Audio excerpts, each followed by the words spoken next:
पुत्र, अगर तुम ये समझते हो कि इन सब महारथियों को तुमने मारा है तो इस भ्रम में ना रहना। तुम तो खुद काल और ईश्वर के अधीन हो। महाभारत के युद्ध के समापन पर 18वें दिन युधिष्ठिर और सभी पांडवों को ऐसा कहने वाला कौन था?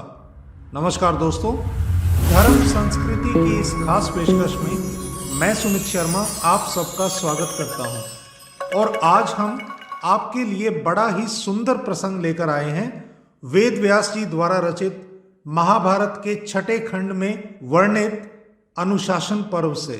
तो दोस्तों, जैसा कि सर्वविदित है कि युद्ध के 10वें दिन भीष्म पितामह शरशैया पर थे और 18वें दिन जब कुरुसेना हार गई और पांडव अपने पितामह से मिलने उनके पास आए तो पितामह के शरीर में इतने बाण लगे थे, उनसे रुधिर बह रहा था। ऐसी अवस्था देखकर अर्जुन रोने लगे और बोले कि अगर इस युद्ध से पहले ही मैं अपने बंधु बांधवों के साथ मारा जाता तो आपको आज ये दिन ना देखना पड़ता। अपने गुरुजनों को, अपने प्रियों को और आपको इस अवस्था तक पहुंचाने वाला मैं ही तो हूं।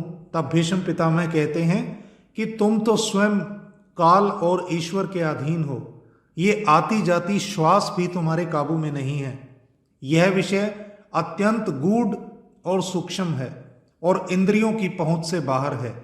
इस विषय में मैं तुम्हें गौतमी नाम की ब्राह्मणी, अर्जुनक नाम का बहेलिया और एक सांप, उनकी एक कथा सुनाता हूं। पूर्व काल में गौतमी नाम की एक ब्राह्मणी थी। उसके इकलौते पुत्र को सर्प ने डस लिया। उसकी चेतना शून्य होती गई और इस बालक के प्राण पखेरु उड़ गए। अर्जुनक नाम के एक व्याध ने उस सर्प को पकड़ लिया और लाकर गौतमी के सामने रख दिया और बोला कि हे ब्राह्मणी, यही वो नीच सर्प है जिसने तुम्हारे पुत्र को डसा है। जल्दी बताओ, इसका मैं किस प्रकार वध करूं? इसे आग में झोंक दूं या चाकू से इसके टुकड़े टुकड़े कर दूं? ये दुरात्मा इस संसार में अधिक समय तक जीवित रहने योग्य नहीं है। तब वो ब्राह्मणी बोली कि हे अर्जुनक, इसे बंधन मुक्त कर दो। तुम अभी नादान हो, तुम्हें इस सर्प को नहीं मारना चाहिए। इसको मारने से मेरा पुत्र तो जीवित नहीं होगा ना, और अगर यह जीवित रहता है तो तुम्हें इससे क्या हानि?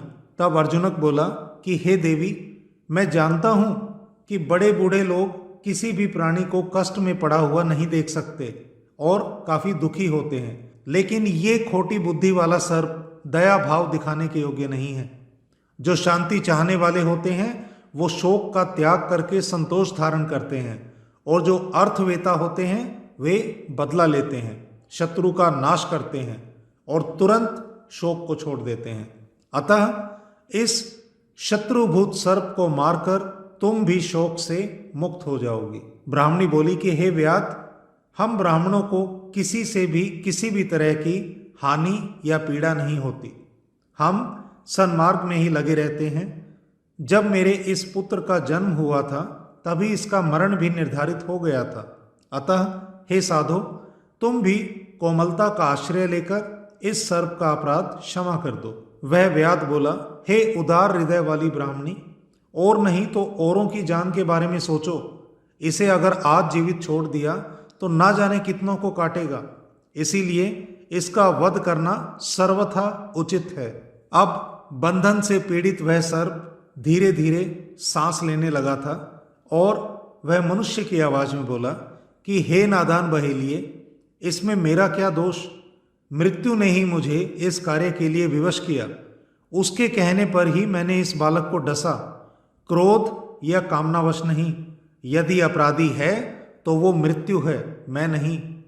जैसे कुम्हार जब मिट्टी का बर्तन बनाता है तो मिट्टी के साथ दंड और चाक भी बराबर के भागीदार होते हैं, तो इस बालक की मृत्यु में मैं उतना ही भागीदार हूं जितनी की मृत्यु।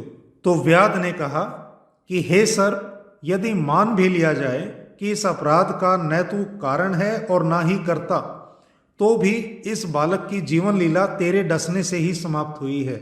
अगर सभी तेरी तरह ही मानने लगे तो नगरी में जो भी अपराध होते हैं अपराधी ये कहकर बोल देंगे कि इसका मैं करता हूं ही नहीं, तो अपराधियों को दंड मिलना भी बंद हो जाएगा, क्योंकि वे तो बस निमित्त मात्र हैं। तो सर्प ने कहा कि हे व्याध, प्रेरक कर्ता रहे या ना रहे, प्रयोजनकर्ता के बिना क्रिया नहीं होती।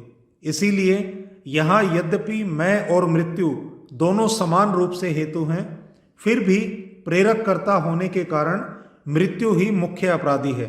वास्तव में सभी प्राणियों के विनाश का मुख्य अपराधी मृत्यु ही है। अब जब सर्प बार बार खुद को निर्दोष और मृत्यु को अपराधी बता रहा था, तो वहां मृत्यु देवता भी आ पहुंचे और वे बोले कि हे सर्प, काल से प्रेरित होकर मैंने तुझे इस बालक को डसने की प्रेरणा दी।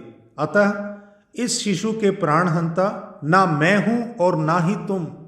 जैसे हवा बादलों को उड़ा कर ले जाती है, ऐसे ही बादलों की भांति मैं भी काल के वश में हूं। ये सूर्य, चंद्रमा, जल, पृथ्वी, नदी, आकाश, समुद्र, ये सब काल के द्वारा रचे गए हैं और अंततः काल ही इनका संहार करने वाला है। तो ऐसी स्थिति में तुम मुझ पर भी दोषारोपण कैसे कर सकते हो? अब यहाँ धर्म अधर्म, अपराध निरपराध, इन पर संदेह की स्थिति उत्पन्न होने लगी थी। तो वहां काल ने प्रवेश किया और बोला कि हे बुद्धिजीवियों, मैंने तुम सब की वार्ता सुनी। ना तो मैं ही और ना ही मृत्यु और ना ही ये सर्प, हम में से कोई भी मृत्यु के ना तो प्रेरक हैं और ना ही प्रायोजक। इस बालक ने जो भी कर्म किए थे वही इसके मृत्यु के प्रेरक हैं।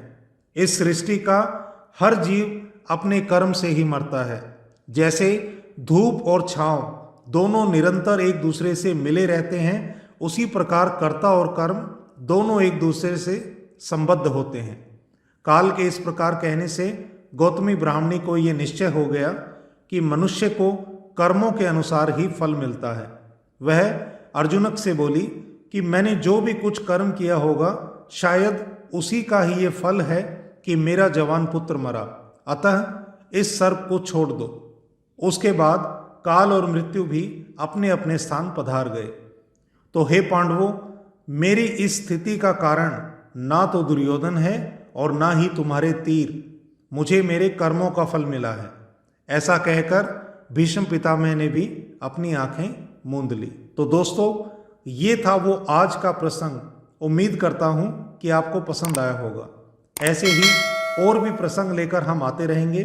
तब तक जय श्री कृष्ण। भगवान आपके समस्त मनोरथ पूर्ण करें। धन्यवाद।